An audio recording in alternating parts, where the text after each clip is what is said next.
తెలుగు కథా సౌరభాలకి స్వాగతం సుస్వాగతం. శ్రోతలకి నమస్కారం. ఈరోజు చదవబోయే కథ మదర్స్ డే.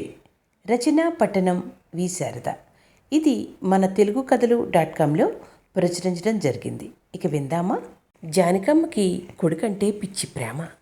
ఆ ప్రేమను ఆసరాగా తీసుకుని కోడలు రమ్మ అత్తగారిని ఒక ఆట ఆడిస్తూ ఉంటుంది. తను ఏదైనా చెప్పాలనుకుంటే భర్త వంశీ చేత చెప్పిస్తుంది. కొడుకు మాట కాదనలేని బలహీనత జానకమ్మది. కొన్ని సంఘటనలకి జానకమ్మకి మనసు బరువెక్కినా కలి ప్రభావం అలాగే ఉంటుంది. నా కొడుకు మంచివాడే అనుకుని సరిపెట్టుకుంటూ ఉంటుంది. ఇటువంటి కలి ప్రభావాలు రోజుకి 4-5 ఆ ఇంట్లో జరుగుతూనే ఉంటాయి. రమ ఉద్యోగం చేస్తోంది. నిజానికి రమ ఉద్యోగం చేయవలసిన అవసరం లేదు. జానకమ్మకి అమలాపురంలో పెద్ద ఇల్లు, బస్టాండ్లో షాపింగ్ కాంప్లెక్స్, ముక్తేశ్వరం దగ్గర 20 ఎకరాల కొబ్బరి తోట ఉన్నాయి. పొలం మీద వచ్చే డబ్బు వంశీ తీసుకుంటూ ఉంటాడు. షాపుల మీద వచ్చే అద్దెలు జానకమ్మ తీసుకుంటుంది. తను మాత్రం ఆ డబ్బు ఏం చేసుకుంటుంది? ఇద్దరు మనవలకి, పుట్టినరోజులకి, పండగలకి మళ్ళీ వాళ్ళకే ఇస్తూ ఉంటుంది. జానకమ్మ రోజు వంట చేస్తుంది.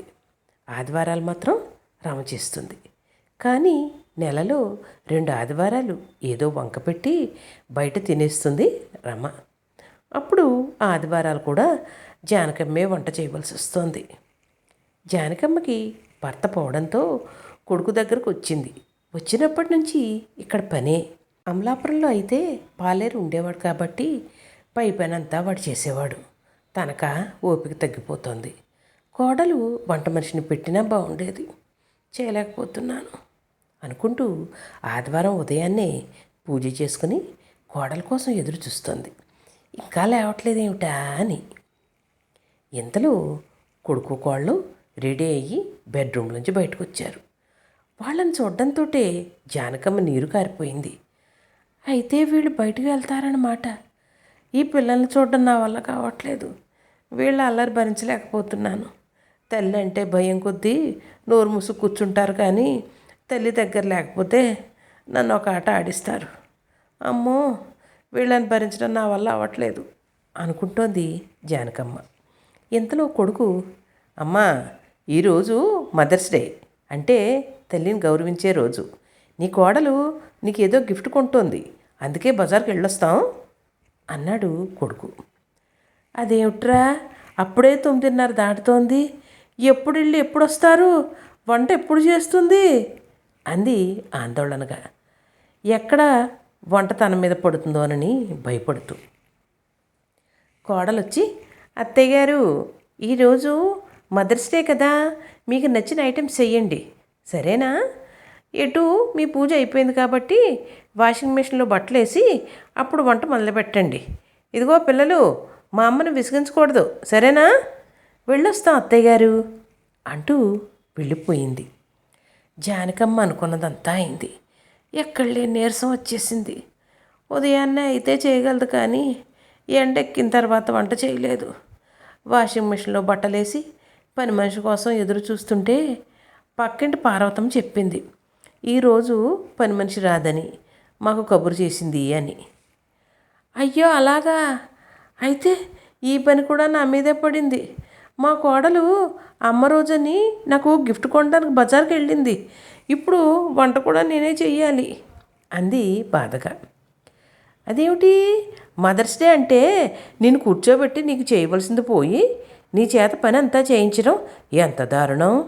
మా కోడలైతే అన్ని హోటల్ నుంచి ఆర్డర్ పెట్టింది. ఈరోజు ఒక్క పని కూడా నన్ను ముట్టుకొనివ్వట్లేదు. కొత్త చీర తెచ్చింది, సాయంత్రం చీర కట్టుకుని అందరం గుడికి వెళ్తాం అంది సంతోషంగా. జానకమ్మకి తన పరిస్థితిని చూసి తనకే జాలేసింది. అంట్లు తోముకుని వంట చేసేటప్పటికి మధ్యాహ్నం 2 అయింది. మధ్యలో పిల్లల తగువులు తీరుస్తూ కొడుకు కోళ్ళ కోసం ఎదురు చూస్తోంది. ఇంతలో కొడుకు నుంచి ఫోను. అమ్మ, మేము హోటల్లో లంచ్ చేసి సినిమాకి వెళ్ళొస్తాం, ఈ విషయం పిల్లలకు చెప్పుకో. అది సారాంశం.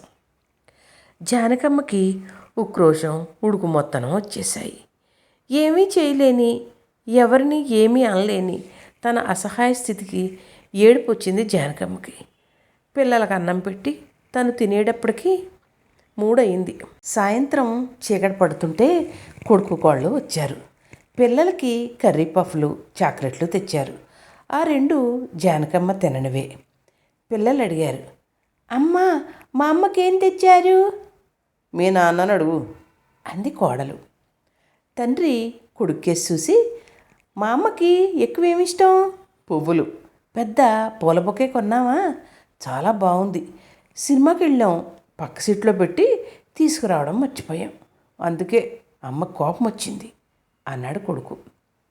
జానకమ్మ కోడల కోపం అర్థం చేసుకుని, పిచ్చి పిల్ల తనకి బొకే ఇవ్వలేదని బాధపడుతున్నట్టుంది అనుకుని, పోనీ లేరమ్మా, బొకే ఇవ్వలేదని బాధపడకమ్మా అంది. ఇవ్వడం గురించి కాదు నేను బాధపడుతుంది, మర్చిపోవడం గురించి అంటున్నాను. 2 రోజుల్లో బాబు బర్త్డే కదా, హాల్లో టేబుల్ మీద పెడితే బాగుంటుందని తీసుకున్నాను. 2 విధాలా ఉపయోగపడుతుందని అంది కోడలు. ఆ సమాధానానికి జానకమ్మ చాలా బాధపడింది. తన ఉనికే ఇక్కడ ప్రశ్నార్థకం అయింది. తన పుట్టినరోజు ఎటూ చెయ్యరు, ఇదేనా తను చేయమందా? ఇటువంటి రోజు ఒకటి ఉంటుందని తనకు తెలుసా? బయటకు వెళ్ళడానికి ఇది ఒక సాకుగా తీసుకుని వెళ్ళిపోయింది. తనకి బొకే ఇవ్వకపోయినా పర్వాలేదు, కానీ కోడలి సమాధానానికి జానకమ్మ మనసు తట్టుకోలేకపోయింది. ఉదయం నుంచి తను పడిన శ్రమ గుర్తుకొచ్చి, మదర్స్ డే ప్రతి సంవత్సరం కాకుండా నదీ పుష్కరాల 12 సంవత్సరాలకు ఒకసారి వస్తే బాగుండు అనుకుంది బాధగా. ఇదా మదర్స్ డే ముచ్చట అనుకుంది విరక్తిగా. ఈ కథ మీకు నచ్చినట్లయితే like, share, subscribe to our channel Telugu కథా సౌరభాలు.